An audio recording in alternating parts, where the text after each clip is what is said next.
Okay. I'm live now. Jody here from Healing Journey, www.healingjourneyservices.com. Above you'll see a link for some free stuff that I give away. So there's a leaky gut quiz and your guide to healing leaky gut, which you can definitely check out. So today in this live, I want to talk a little bit more about GERD or acid reflux.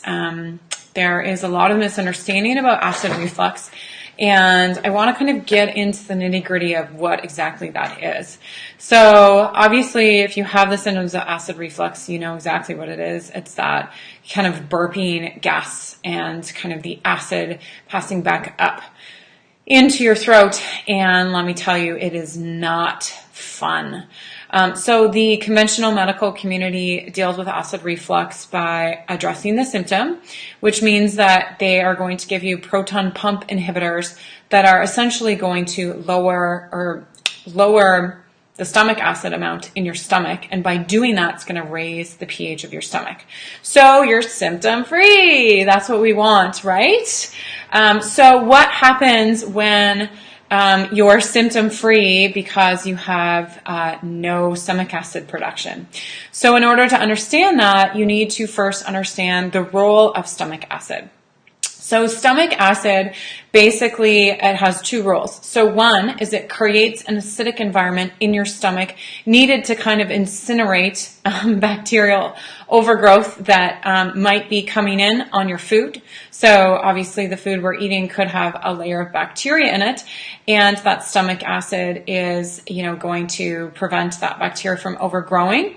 There also could be, bacterial overgrowth more in the upper part of the small intestine. So a lot of people don't realize, but the bacterial overgrowth bacteria, is primarily, we want large amounts in the colon. We actually don't want a lot in the small intestine and very, very little in the stomach. So compared to the large intestine, the small intestine has much smaller amounts of bacteria and the stomach even less. And part of what keeps that stomach acid low, that bacterial overgrowth low or from getting out of control, is having really low pH in the stomach, and low pH equates to high levels of stomach acid. So when you're not getting high levels of stomach acid, then that bacteria is going to overgrow, and we're going to talk about how that's going to affect GERD in a little bit.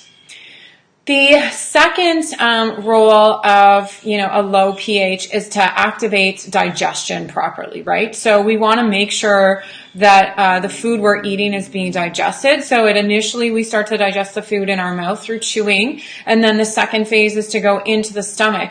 And you actually need a certain level of pH to start to break apart the protein bonds and digest protein. So by, preventing stomach acid production, you're actually preventing the absorption of food properly. And that means the absorption of minerals, and you're going to see impacts like, poor mineral absorption. You might see low B12 because you need a certain level of pH to absorb B12 as well.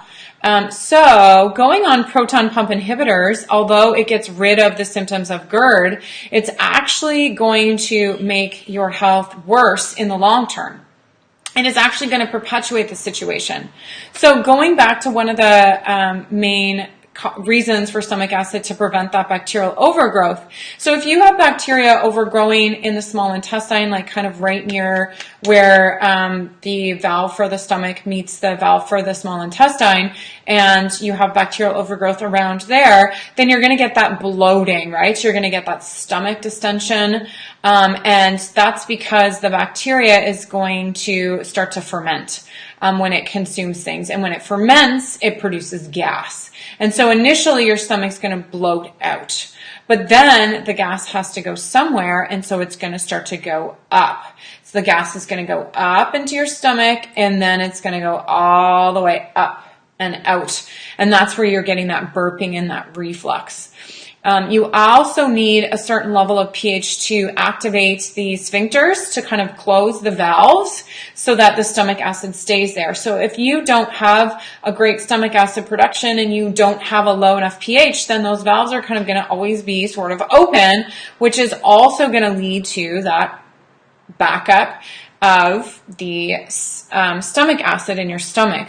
So as you can see, by going off of or going on to proton pump inhibitors, it's really going to impact the whole cycle and make things a heck of a lot worse. Because we do not want fermenting bacteria in our stomach. That belongs in our large intestine. And so when you get fermented bacteria in the stomach, basically what can happen is the lining of the gut wall is going to break apart because there's going to be toxins produced by that bacteria called LPS.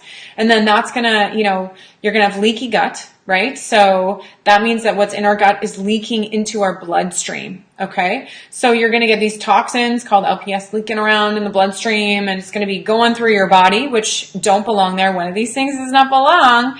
And that's one that doesn't belong. Okay. So it's going to be now in your bloodstream, and actually it's going to go to your nervous system, and it's going to affect your vagal tone. And so your vagal tone is one of the key things that's important for a healthy digestion. So you're seeing the loop, right?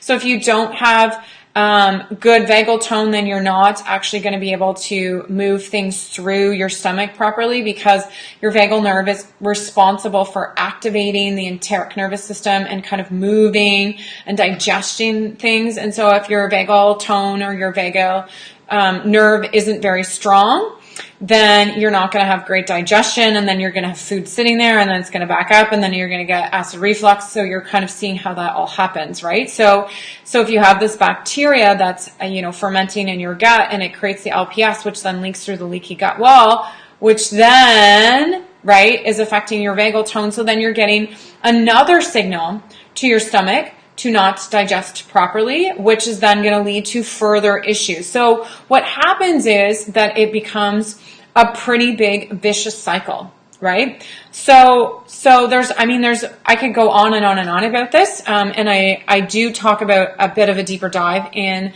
the gut program that I will be launching later this fall or early winter. If you want to know more, you can definitely message me and get on that list for the launch. But basically, that's some of the reasons why people might have GERD. And so what you actually want to do to address GERD is to improve stomach acid production, right? You don't want to stop it. You want to improve it. And so some of the things you can do to improve it is to, first of all, improve your vagal tone. So that's going to be things like singing really loudly. Gargling is another thing that improves your vagal tone. Yoga and a lot of breathing exercises through yoga can improve your vagal tone as well. Meditation is really great for calming down your nervous system, but those things are very good in particular for vagal tone. And then you also might want to start taking digestive enzymes before you eat, even HCl or sometimes bitters. And that bitters is actually a natural way of supporting digestive enzyme production. And that's another link. The other thing I wanted to briefly mention in this live is that H. pylori actually will grow in a non-acidic environment. And so that's another, it likes things very basic. And so H. pylori, some of the symptoms of H. pylori are very similar to GERD. And so for a lot of people, their GERD is actually caused by an H. pylori infection and some of the virulence factors that come along with this infection. So if you want to know if you have H. pylori or virulence factors, I run a test called the GI map, and it will tell me just how nasty the H. pylori is that you have. And some of the symptoms can be, mucosal lining is just a hot mess. And there's also going to be an interaction between H. pylori and stomach acid production. So there's a link there. So that's just another reason why you might have GERD. And so eliminating H. pylori is actually one of the other solutions that will come into eliminating crappy acid reflux. Okay, well, thanks for joining me today. That's all we have for now. Look for me next Tuesday evening as well, where I'm going to be doing another live on another fascinating digestive topic.